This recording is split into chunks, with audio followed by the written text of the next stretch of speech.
Alrighty, well, hello guys. I'm Jasbeth Medrano. I'm a third-year political science student, and I will be presenting for you guys my 2024-2025 end-of-year report. And so I first want to start off by paying homage to a previous top scholar. And oh my gosh, it's not. There it is. Awesome.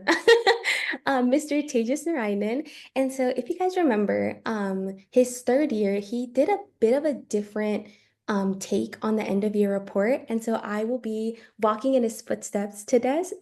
So hi, Tejas. I see that you are in the Zoom room. I hope you enjoy the presentation and thank you for being here. But yes, so we're just gonna get the pillars right out of the way, and then I'll do this alternate end of year report situation. So three pillars: knowledge and academic accomplishments, working on a manuscript, on digital activism. Ideally, that'll be published in August, so very excited for that. Been working at this for about like a year and a half at this point. So yes, very exciting stuff. Then I also took some data science courses this past semester. And so I think that I feel pretty comfortable working with R, and I'm learning HTML through the lab that I'm currently at. So that's been awesome. And then I also conducted community-based participatory research over the summer with the National Science Foundation. Um, and so my team collectively did about 36 reports in the Paso del Norte region. So that's Ciudad Juarez, that's Las Cruces, Mexico, and then New Mexico, my bad, and then El Paso, Texas. And so the focus that I chose to hone in on was some of the human rights abuses that we saw from Mexican authorities. So the National Guard, the National Police, and then also their own like migration authorities. And so I just noticed that pattern and I documented some of the like demographics of that. And so then as for leadership and professional development, I successfully co-led Beyond the Block with the amazing Michael Pozos, and I'll get into that a little in the further slides. And then I also got the opportunity to intern with the Bexar County Reflejo Court. They are a alternative diversion court for people with first-time domestic violence charges, and it's supposed to be an alternative to regular sentencing.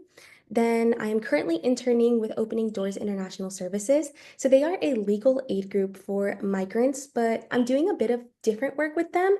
I'm actually helping them with like the grant writing and grant finding process. And it's just been really interesting to see how organizations secure their funding.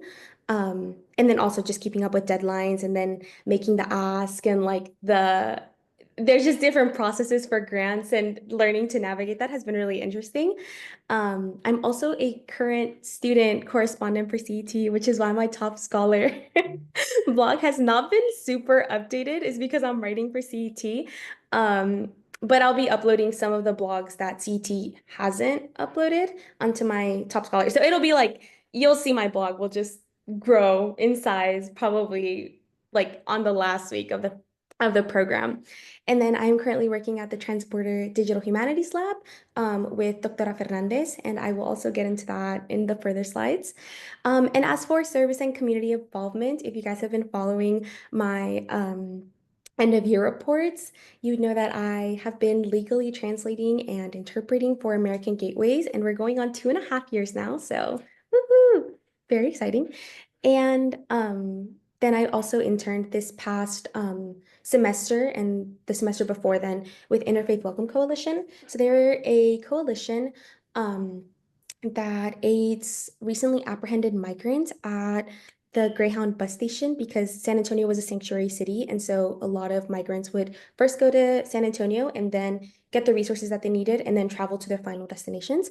And so that would look like water, food, information, and then toiletries.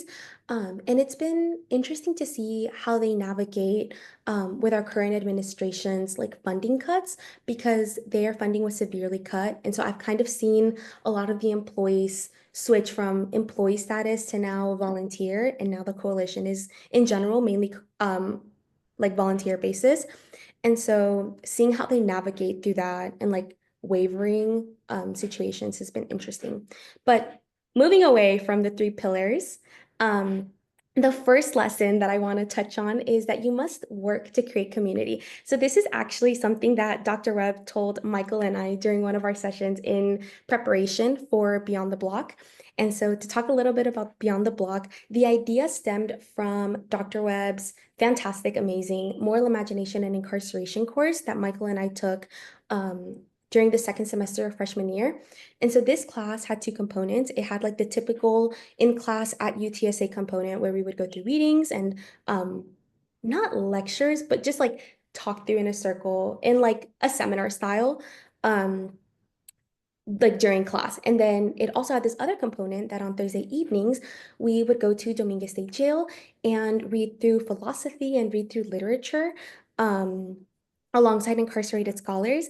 And what Michael and I like just left leaving every single one of these sessions was just it was just like so warm and just like the sense of vulnerability and camaraderie and friendship that we felt while we were in this circle and while we were taking these courses like we just wanted to find a way to transcend all these feelings that we were feeling and like implement them in whatever way we could, whether that was in San Antonio or, we just wanted to kind of take these ethos and move them over. And so out of this came the idea of creating like a speaker series. And we ended up modeling our speaker series after Hudson Link for Higher Education's Beyond the Block, and they hosted it at Sing Sing Correctional Facility, and that was our original intent was to have a speaker series that platformed the stories of incarcerated people in an incarceration facility in Texas, but that didn't end up happening, so we pivoted to having it in the San Antonio community with previously incarcerated people, and it was just fantastic. It was so good. And I think that my favorite part of organizing the Beyond the Block event was definitely the workshops. So we would host our workshops every Wednesday, and we would go through our pieces. We would talk through poetry and just be together in community. And it just felt amazing. Like you would just laugh and giggle, and it was just a great time. And I remember that after each session, Michael and I would like reflect in the car before we left, and we'd be like, oh my God, like this is just awesome. This is fantastic. Um, and so it was just that sense of community that we were so fond of. And then we hosted our event December 7th, which was a huge success. That picture in the middle is actually of our speakers and then our volunteers. And then I'm not sure if Ananda's pictured here, but Ananda was also a great help. Oh, she's actually down here if you guys can see. I don't know if you guys can see my cursor, but she was our fiscal sponsor. And she works with Act for SA, but she was so much more than that. Like she was just such a great help. And then, of course, I've got a picture of Dr. Webb giving us our standing ovation. They were a great mentor throughout this process. And then we've got pictures of all of our performers. We've got Eric and Destiny and TK and Kat and Janelle and Mashawn and Eric and Vanessa all around here. Of course, we've got Michael and I over here. And then my family even came down to see the event. So we've got my sister, my mom, and my dad. And I think that after this experience, what has really stayed with me is that the group chat that we use is actually still very active with our like Beyond the Block people. And people will use it to send resources, to send events, or even just a way to like vent and as a safe space to talk about some of the struggles that they face as people who have been previously incarcerated. So yeah, in the words of Michael Pozos at 10:52 last night, people are showing up in a way that is so real. And yeah, it's just been an amazing experience. And it really just shows that like Michael and I put in so much work, but the community that was built after that was something that we did not expect and that we are just so thankful for. And so, yes, that was the first lesson that I wanted to touch on. The other lesson that I wanted to touch on was El activismo de las madres. And so here I have pictured a mural that you can find in like the major cities of Colombia, and it's Las cuchas tienen razón. So cuchas is a word for searching mother. And what the mural translates to is the searching mothers were right. And so this is a saying that was created by a group of mothers that were seeking answers regarding the disappearances of their loved ones after the Colombian armed conflict. And by saying that the mothers were right, it's basically trying to question like the official version of events that the government has disseminated. So the government has like very low counts of the actual violence that has happened. And what this is saying is that no, the mothers are right. Like the counts of the mothers are right, the stories of the mothers are right, um, and the testimonies of the mothers are right. And so it emphasizes collective memory more than anything. And then we also learned about Las Madres de Plaza del Mayo in Argentina. And so this was an organization that was built under the dictatorship of Jorge Rafael Videla. And they were created right after La Noche de Lápices, in which police and security forces in Argentina kidnapped, tortured, and disappeared a group of high school students. And so these mothers were the ones leading the efforts to find them. And then I connected that with the work that I'm currently doing at Fuerza Feminista, which is the lab that I am working under with Doctora Fernandez. And so what we're doing is that we are archiving and documenting the testimonies of mothers of feminicide victims, and we are looking to emphasize their roles as activists throughout this process. And speaking for Latin America, kind of just what I've been really gathering is that the work that mothers have done is just absolutely astonishing, especially when you take into consideration that a lot of these mothers didn't know how to read prior to becoming involved with activism. And the things that they've done and the data collecting that they've done, like it's mind blowing. And I think it's a demonstration that a mother's love really does know no end. And this might be something that I would be interested in focusing a little more deeply through honors thesis. I don't know. We'll see. We'll see. But I definitely just wanted to talk about this because at the forefront of these movements are always mothers, and they're just, it's just so inspiring, honestly.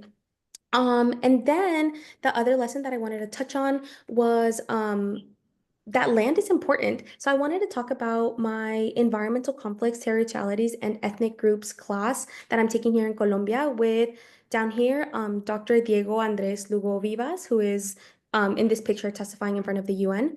And so for this, I want to call the definition of Aurora Vergara Figueroa of deracination, which means being stripped of one's cultural identity and roots through forced displacement, resulting in the disruption of belonging, and it is a form of colonial dispossession. And the pictures that I have on here are actually pictures of places that we have visited with CET. So up here we've got San Cipriano, in Buenaventura, Colombia. Down here we have Playa Renaciente, that is within the Cali city limits. And then down here we have San Basilio de Palenque, which was the first free town in the Americas. So it was made up of people that have like enslaved people that had run away. And so the reason that I highlight these particular places was because we got the opportunity to learn more about the traditions and culture surrounding the land and environment. And it really just dawned on me how devastating forced displacement must be because not only are you losing your home, but you're also being like your sense of belonging is being taken away, and your sense of how you understand the world is also like being stripped away by being forced to leave your land. And so the reason that I highlighted these communities is because through this law called Ley 70, which was passed in 1991. This law gave Black communities the ability to seek collective land titling to avoid their land being taken from developers, from governments. And I know I'm running on little time, but I just wanted to touch on how important land can be for like culture and just in general, like in particularly Latin America.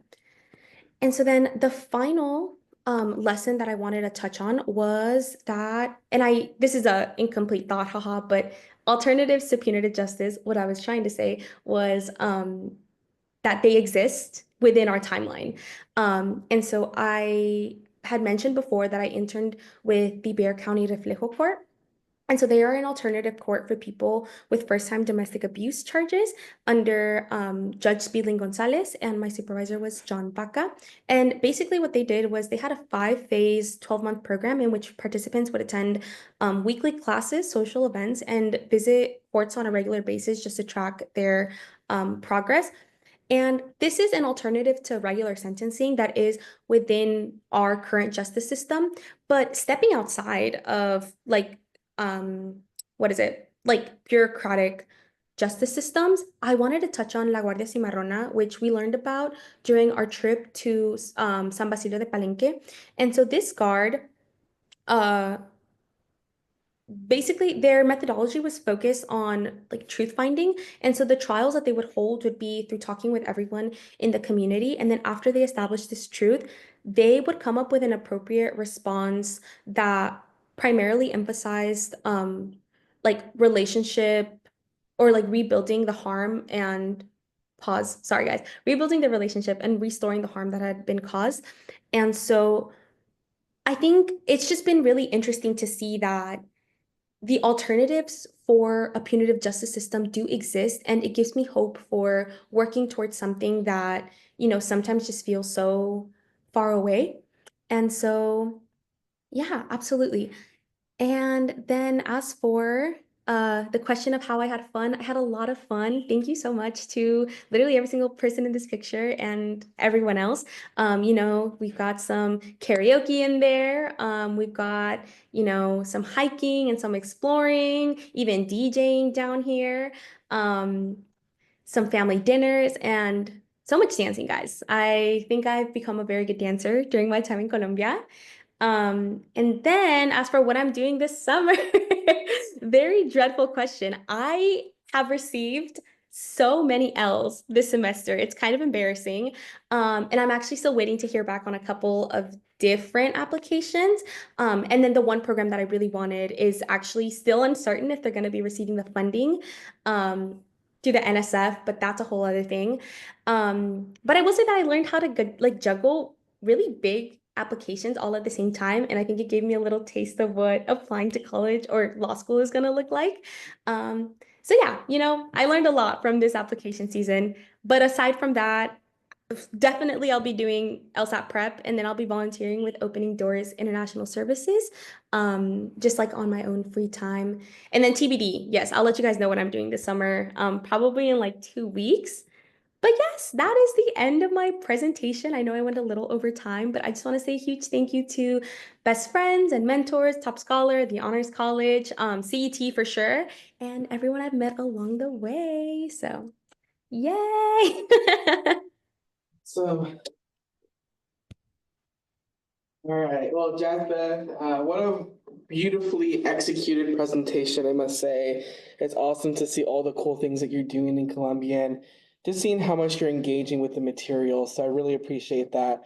Um, it's crazy to think that are going to be a senior next year. So I really want you to think about taking scholars with you, right? You are the upperclassmen next year, and so it's really important that you reach out to the youngers. And it looks like you have done that already in some of the pictures that you shared in your presentation, but continue doing so because you want to make sure, you featured Tejas, right? And we want to make sure that maybe one day someone features you too, right? And so definitely very well executed presentation. I'm very proud of you. We miss you over here, but we can't wait to hear all about all the stuff that you are doing in Colombia. So good job. Proud of you. Appreciate it. Thank you. I don't know if George or Christy, y'all want to say anything? And well, I say we because I know it's true, but I'm speaking for myself when I say I'm such a big fan of all the work you've been doing.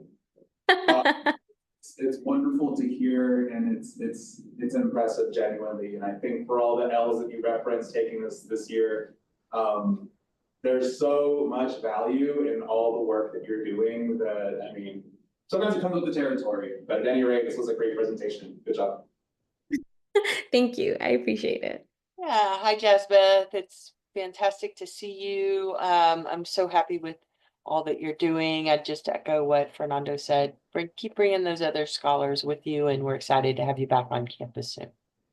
Yes.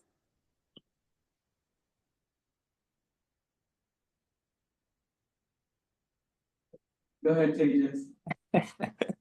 Hey, Jasmine, it's good to see you. I miss you terribly.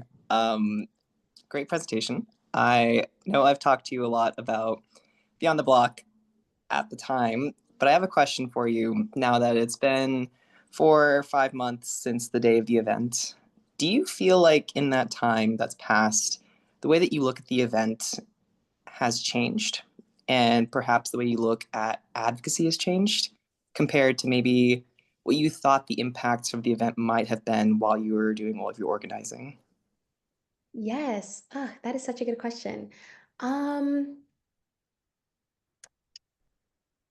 yes, definitely. I think the impacts were very, very different. Like some of them were the same, but there was just unexpected impacts, like kind of what I had touched on with the group chat. I don't think I was expecting for people to like feel that same sense of camaraderie and to keep it going along the way. I think usually when I think of like one day events, I just expect like the group chat after the event to kind of die down, but we just haven't seen that at all. Like people are still being there for each other and showing up for each other.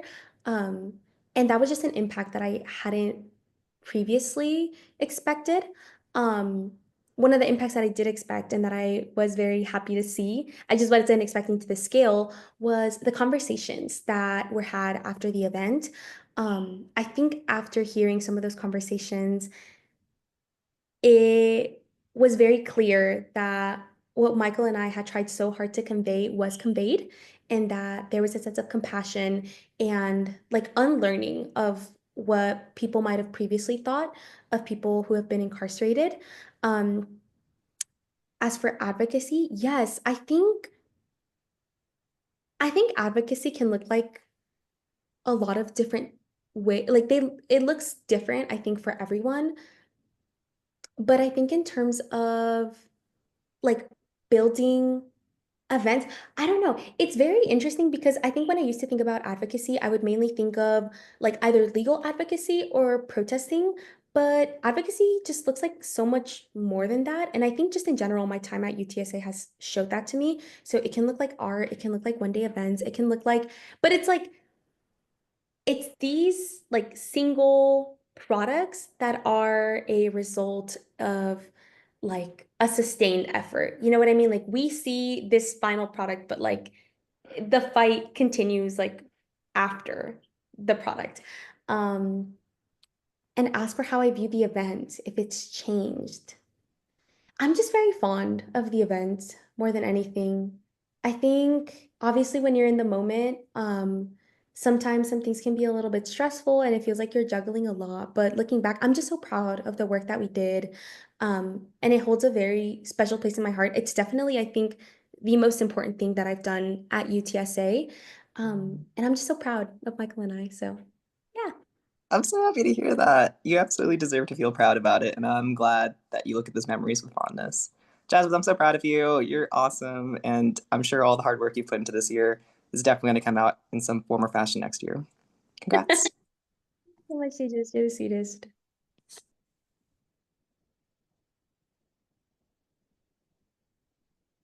Oh.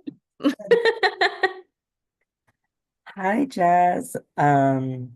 I just wanted to say that organizing Beyond the Block with you and also just being a peer with you in this scholar program has been the absolute joy and pleasure of my entire time at UTSA. I would do Beyond the Block again a million bajillion times if I was organizing it with you, and I've told you this, of course. But I'm just so proud of you and everything that you've done, and I'm so excited to see um what our senior year brings. Yes, absolutely. Absolutely. Right, Mr. Michael.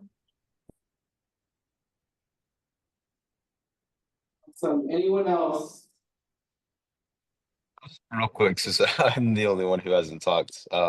First off, hi Jasbeth. Hope that you're doing good. So excited to have you back on campus next semester. But no, basically just it was so cool to see the all the late nights that you and Michael spent at the Scholar Space that I was able to witness pay off in that event. It was so awesome. And like it seems like the stuff that you do has such an impact on the world. It's just really kind of inspiring to see. You're so sweet. And thank you so much, Patrick. I forgot to mention this, but our event was also made possible because of our fantastic volunteers, and Patrick was one of the volunteers. So yeah, no, thank you so much, Patrick, for the work that you did day of. I know it was kind of hectic. There's a lot of moving parts, but I think the event turned out great, and we could not have done it without you. Awesome. Well, thank you so much, Jasbeth.